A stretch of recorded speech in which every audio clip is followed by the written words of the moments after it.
আসসালামু আলাইকুম রহমতুল্লাহি ওবারাকাতু।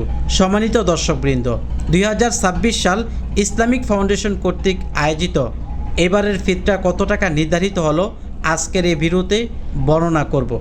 দর্শক, হাদিস শরীফে উল্লেখিত রয়েছে 5 প্রকার খাদ্যের মাধ্যমে ফিতরা দিতে হয়। কোন প্রকার খাদ্য দ্বারা কতটুকু ফিতরা ওয়াজিব হয়েছে বা হবে এই বছরের বাজার অনুযায়ী আমি আপনাদের সম্মুখে তুলে ধরবো ইনশাআল্লাহ।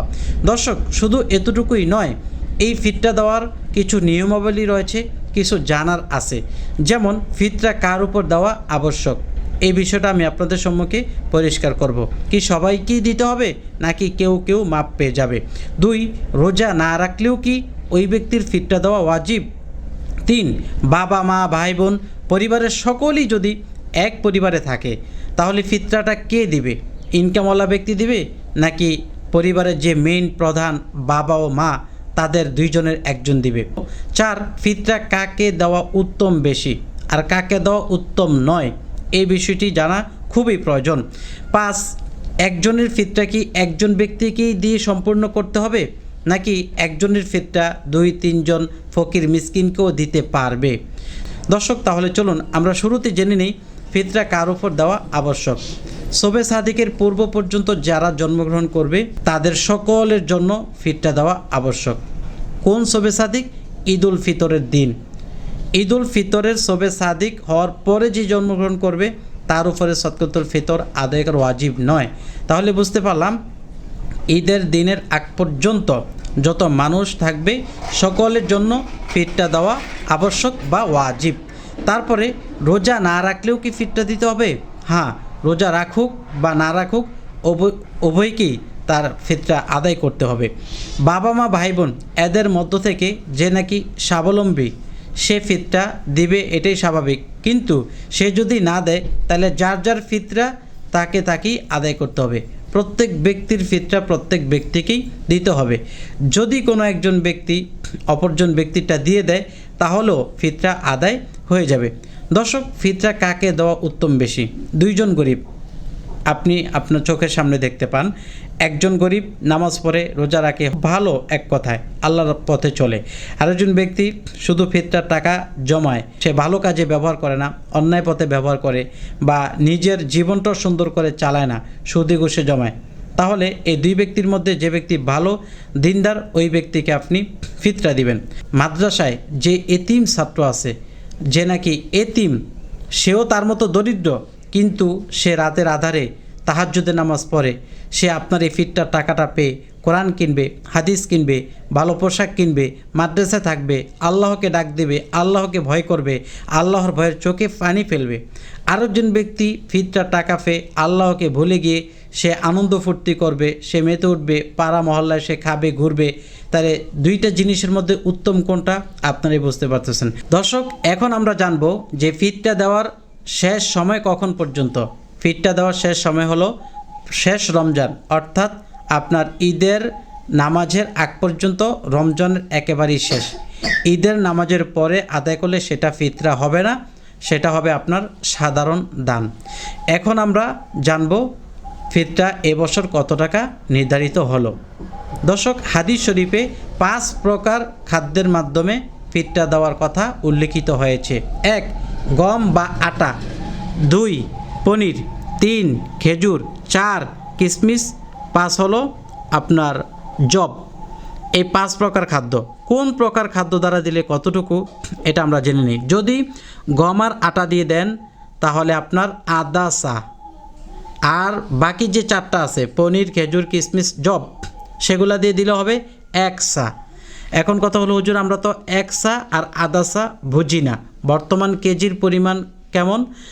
আধা সা হলো 1 কেজি 650 গ্রাম, তার মানে 1.5 কেজি 150 গ্রাম, 1.5 কেজি 150 গ্রাম। আর 1 সা হলো 3 কেজি 300 গ্রাম, 3 কেজি 300 গ্রাম। আচ্ছা, এখন আসেন গম আধা সা। আধা সা হলো 1 কেজি 650 গ্রাম, বর্তমান বাজার মূল্য কয় টাকা? 1 কেজি 60 টাকা। 1 কেজি যদি 60 টাকা হয় তাহলে 1 কেজি 650 গ্রামের দাম আসতেছে আপনার 110 টাকা। তাইলে কেউ যদি গম বা আটা দিয়ে ফিতরা দিতে চায় তাহলে তার ফিতরা হলো 110 টাকা জন প্রতি। এখন আসেন, কেউ যদি জব দ্বারা দিতে চায়, জব তো হলো 3 কেজি 300 গ্রাম। 1 কেজির দাম কত? 1 কেজির দাম 180 টাকা। তাহলে 3 কেজি 300 গ্রামের দাম হইতেছে 595 টাকা। যদি কোনো ব্যক্তি জব দ্বারা তার ফিতরা আদায় করতে চায় তাহলে তার নিজের ফিতরা দিতে হবে 595 এবং সে আরও যার যার দিতে চায় প্রতিজন পিছে প্রতি আপনার 595 টাকা করে ফিতরা দিতে হবে। 3 নম্বর খেজুর। খেজুরও তো 3 কেজি 300 গ্রাম, তাহলে 1 কেজির দাম হলো 750 টাকা। 750 টাকা করে হলে আপনার 3 কেজি 300 গ্রামের দাম মূল্য আসতেছে 2475 টাকা। তাহলে যারা খেজুর দ্বারা এই ফিতরা আদায় করতে চাইবে তারা প্রতিজন পিছে আপনার 2475 টাকা করে দিবে। 4 কিশমিশ। কিশমিশও 3 কেজি 300 গ্রাম, তাহলে 1 কেজির দাম 800 টাকা। তাহলে 3 কেজি 300 গ্রামের দাম হইতেছে 2640 টাকা। 2640 টাকা করে জন প্রতি ফিতরা দিবে। 5 পনির।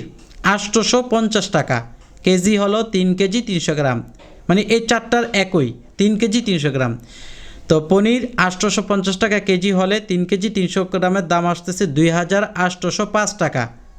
ফিতরা দিতে চাইলে প্রতিজন পিছে এই 2805 টাকা করে দিবে।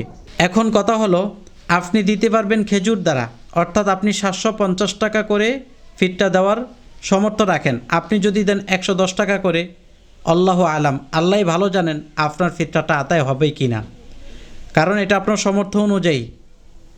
আপনি যদি রিক্সাওয়ালা হন আপনি দিবেন 110 টাকা। কথার কথা, আমি একটু উদাহরণ দিয়ে বোঝাচ্ছি। আপনি যদি একজন সাধারণ ব্যবসায়িক হন আপনি দিবেন 180 টাকা করে। তারপরে 180 টাকা না, সরি, আপনি যদি একজন ব্যবসায়িক হন তাহলে মিডিয়াম পর্যায়ের, আপনি মিডিয়াম কোয়ালিটি, আপনি দিবেন 595 টাকা করে। আপনি যদি আরও উন্নত মানের হন, ভালো ব্যবসায়িক হন, বেশ ভালো টাকা পয়সাই আলহামদুলিল্লাহ আপনাকে আল্লাহ পাক দিছে, তাহলে আপনি দিবেন 750 টাকা করে। আবার আপনি যদি অনেক বড় লোক হন, অনেক বড় ব্যবসায়ী বা অনেক বড় বিদেশি, কথার কথা লক্ষ লক্ষ টাকা ইনকাম বা 60, 70, 80 হাজার টাকা ইনকাম, তাহলে আপনার মনে হয় 2475 টাকা করে ফিতরা দিলে ভালো হয়। যারা এমপি অথবা যারা মনে করেন অনেক বড় পদে আছে, এক কথায় তাদের ধরেন 2500 টাকা করে ফিতরা। আর যারা মনে করেন তার চাইতেও দেশের অনেক বড় ধনী ব্যক্তিবর্গ, তারা দেবে 2800 টাকা করে। এখন কথার কথা, প্রধানমন্ত্রী যদি 110 টাকা করে ফিতরা দেয়, এটা আপনার কাছে কেমন লাগবে? রিক্সাওয়ালাও দিল 110 টাকা, প্রধানমন্ত্রী যে দেশের একজন প্রধান ব্যক্তি, দেশ পরিচালনা করেন, তিনিও দিলেন 110 টাকা। এটা হলো না। এই জন্যই হাদিস শরীফে 5 প্রকার খেজুরের মাধ্যমে 5 প্রকার খাদ্যের মাধ্যমে উল্লিখিত হয়েছে। আপনি যে প্রকার খাদ্যের সামর্থ্য রাখেন ওই প্রকার খাদ্য অনুযায়ী ফিতরা আদায় করবেন। আপনি সামর্থ্য রাখার পরেও যদি ফিতরাটা ভালোভাবে আদায় না করেন তাহলে যে কোনোভাবে আল্লাহ পাক অসুস্থতার মাধ্যমেও আপনার এই টাকা নিয়ে যেতে পারে।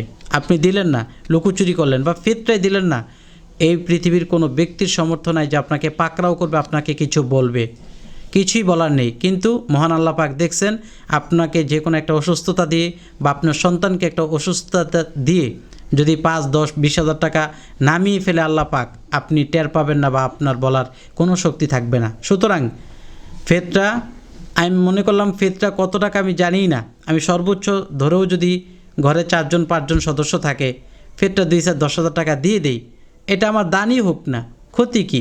এই টাকাটা দেওয়ার ফলে তো আল্লাহ পাক আমাকে আরও বাড়াইও দিতে পারেন। এই চিন্তা ভাবনা রেখেই যদি আমরা 2026 সালের এই ফিতরাটা আদায় করি তাহলে সবচেয়ে উত্তম হবে। দর্শক, এই ফিতরাটি আপনি দিতে গিয়ে আরও যদি কোনো মাসালের প্রয়োজন মনে করেন তাহলে ইনশাআল্লাহ আমাদের সাথে যোগাযোগ করবেন। আর আমি যে কথাটা আপনাদের সামনে বলেছি যে ভালো ব্যক্তিবর্গ অর্থাৎ এতিমখানার, এটা আপনাদের নিজের এলাকায় তো দেবেনই, আর বিশেষ করে আমাদের চ্যানেলের যে 313 বদরি সাহাবীদের সদস্যরা আছেন বা অন্যান্যরা যারা আছেন, যারা আমাদের এই মাদ্রাসার সাথে সম্পৃক্ত, এটা আপনার মাদ্রাসা, সেই হিসেবে আপনি আপনাদের এই মাদ্রাসার যে এতিম 11 জন স্টুডেন্ট আছে তাদের ভরণ পোষণ সারা বছরই বহন করতে হয়, তাদেরকে আপনারা সরাসরি ফোনে কথা বলে বা সরাসরি এসে বা তাদেরকে সামনে রেখে আমার মাধ্যমে যদি আপনারা দিতে চান তাহলে ইনশাল্লাহ আমাদেরকে দিতে পারবেন।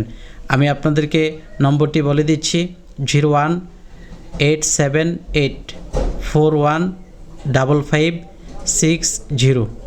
ভালো থাকবেন। আসসালামু আলাইকুম।